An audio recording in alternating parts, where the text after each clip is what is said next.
Bapak, Ibu, dan saudara sekalian, firman Tuhan akan kita renungkan dari Maleakhi 2 ayat 2 demikian.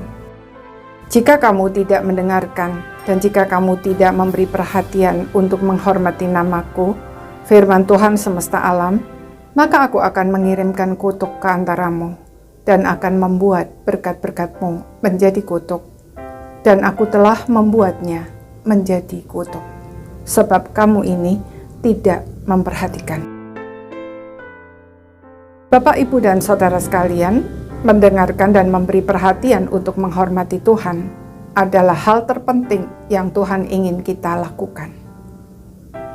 Tidak ada gunanya kita melakukan semua ritual ibadah dengan teliti, memiliki semua pengetahuan doktrin iman Kristen, aktif dalam berbagai kegiatan gerejawi dan kegiatan sosial dan lain sebagainya, tetapi kita tidak mendengarkan dan memberi perhatian untuk menghormati Tuhan.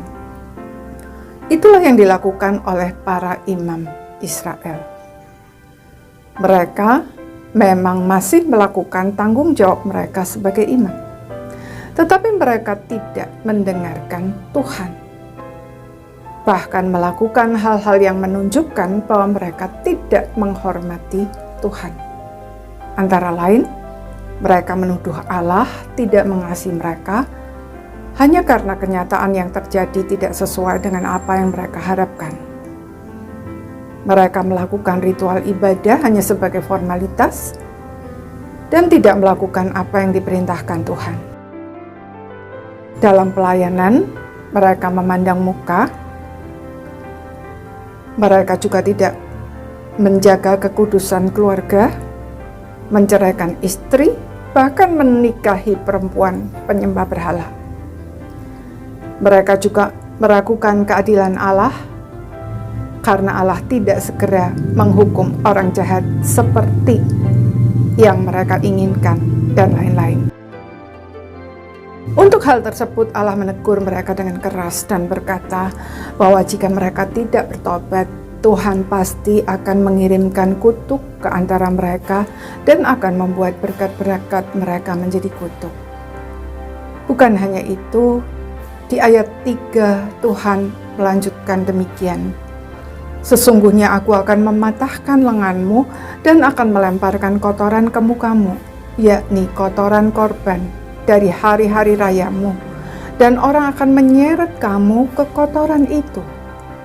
Artinya, walaupun masih berstatus sebagai imam, mereka akan kehilangan kuasa dan akan sangat dipermalukan.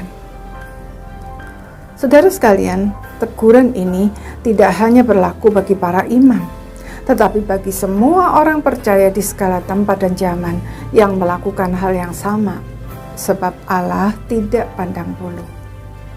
Karena itu, siapapun kita, marilah kita merendahkan diri di hadapan Tuhan dan memohon belas kasihan. Mari kita belajar untuk senantiasa mendengarkan dan menghormati Dia dalam seluruh aspek hidup kita. Dengan demikian, teguran Tuhan itu tidak perlu berlaku dalam hidup kita. Amin.